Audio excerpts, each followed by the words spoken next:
Bien, ahora tenemos un nuevo texto que queremos analizar. Este texto es Hechos 22:16, teniendo un seguimiento con lo que estuve analizando en el capítulo 2:38 de Hechos. Aquí la situación es, y la discusión es, si el bautismo es para perdón de pecados. Y bueno, se usa mucho este texto de parte de los que creen de esta manera para decirte que el bautismo limpia pecados, y dan el caso del apóstol Pablo. Vamos a leer el texto en cuestión. Dice así: ahora pues, ¿por qué te detienes? Hablándole Ananías a Saulo: levántate y bautízate y lava tus pecados invocando su nombre. Bueno, a primer momento yo no sé por qué necesariamente quieren crear una relación entre bautizarse y lavar, cuando en la realidad son dos acciones totalmente separadas. Levántate y bautízate. Pero esto y lava tus pecados no necesariamente tiene una conexión con bautizar. Ese es el primer punto.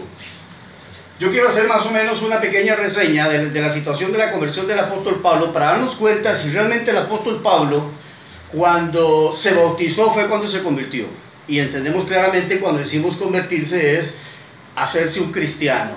Cuando hablamos de convertir, lo tenemos que entender desde ese punto de vista. La conversión es el cambio que él tiene, y ahora viene a ser un seguidor de Cristo, ahora viene a ser un siervo de Cristo, etcétera, etcétera. Entonces, vamos a ver si realmente es en el preciso momento cuando él, después de tener su experiencia con Jesucristo, que no tenemos que olvidar que es una experiencia que él tiene con Jesucristo, es un encuentro con Jesucristo, y por tanto no tenemos que dudar en lo más mínimo que ahí sucede la conversión del apóstol Pablo. O sea, la conversión del apóstol Pablo no sucede cuando él se bautizó, sino cuando él tuvo el encuentro con Jesucristo. Y vamos a ver algunos detalles que se están dando por acá.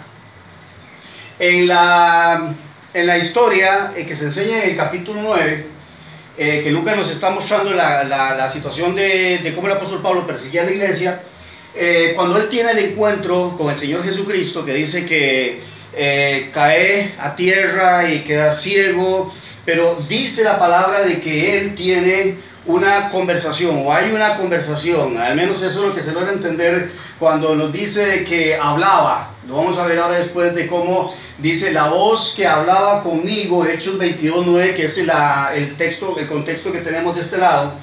Pero dice: ¿qué quieres que yo haga? En el 9:6 el apóstol Pablo le dice al Señor Jesucristo: ¿qué quieres tú que haga? Es ilógico pensar que Pablo le estaba diciendo a Jesús: ¿qué quieres que haga? En el sentido, ¿cómo me voy a convertir? ¿O qué tengo que hacer para creer en ti? Eso es lo más ilógico. Lo más lógico es que Pablo le está preguntando a Jesús: ¿qué quieres que haga? En el sentido de qué manera te sirvo. Ahora de aquí, a partir de este momento de conversión que he tenido, ahora que me has justificado, ahora que me has perdonado, ¿qué es lo que tengo que hacer? Y este es el punto correcto realmente de entender este pasaje. ¿Qué quieres que yo haga? Porque aquí él ora. Más adelante, después de que él ha sido introducido por los que andaban con él a una casa allá en Damasco, se le aparece Dios a Ananías y le dice que tiene que ir a orar por Pablo, y aún le dice que él ora. Qué interesante que el apóstol Pablo dice que está orando, dice el Señor Jesucristo que está orando. Uno se pone a pensar en esto y uno dice: bueno, ¿orando a quién? ¿Y qué está orando? ¿Qué está diciendo Pablo? Está diciendo que antes que Ananías llegue y le diga estas palabras, que se bautice y que lave sus pecados, dice la palabra que ya Pablo está orando. ¿Orando a qué? ¿Qué está diciendo Pablo? No podemos menos que pensar que tiene una relación de oración con Dios, y que aparte de todo lo que ha dicho en el encuentro, porque sí habló, dice que había una voz que hablaba conmigo y que le está hablando, y cuando él le dice: ¿qué quieres que haga? Es cuando él le dice a él que se le iban a dar las directrices, las órdenes, y que las iba a encontrar en Damasco, y que Ananías iba a encargar de darle esas indicaciones. No que Ananías lo iba a llevar a Cristo, porque no tiene razón alguna de pensar de que Ananías es el que lo va a llevar a Cristo, cuando Cristo mismo se le ha presentado y él ya está orando. Y si él ya está orando, él está teniendo comunión con Dios, porque sabemos perfectamente que la oración es una relación con Dios. O sea, no tiene sentido alguno de que todo ese tiempo la pase Pablo hablando con Dios y orando con Dios, y que Pablo no haya sido salvo.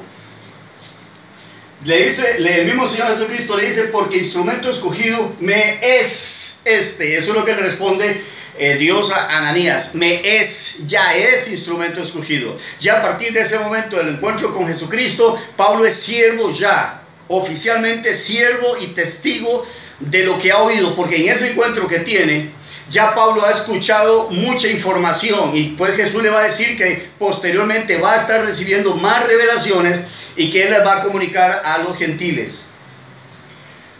Dice que dice dentro de ese mismo contexto, y habiéndose levantado después, que es el detalle que encontramos aquí, después de decir, porque instrumento me es este, ¿para qué? Y dice que para que sea lleno del Espíritu Santo. Así que Ananías viene, ora, recobra la vista, es lleno del Espíritu Santo, y después de ser lleno del Espíritu Santo, dice que él se va a bautizar. Entonces algo que yo no logro comprender es como una persona que es inconversa, que sus pecados no han sido perdonados, esté lleno del Espíritu Santo, o que haya sido lleno del Espíritu Santo, o que sea lleno del Espíritu Santo. Entonces vemos todas las discordancias que realmente hay a la hora de interpretar de esta forma. Ahora, sigue teniendo relación entre esto de que instrumento es escogido. Dice el 22:14 de Hechos, ha escogido. Y este término griego está hablando de que ha escogido y que es una decisión precisa y definitiva de parte de Dios. Volvemos a repetir lo mismo, ya Él está escogido. Continuamos.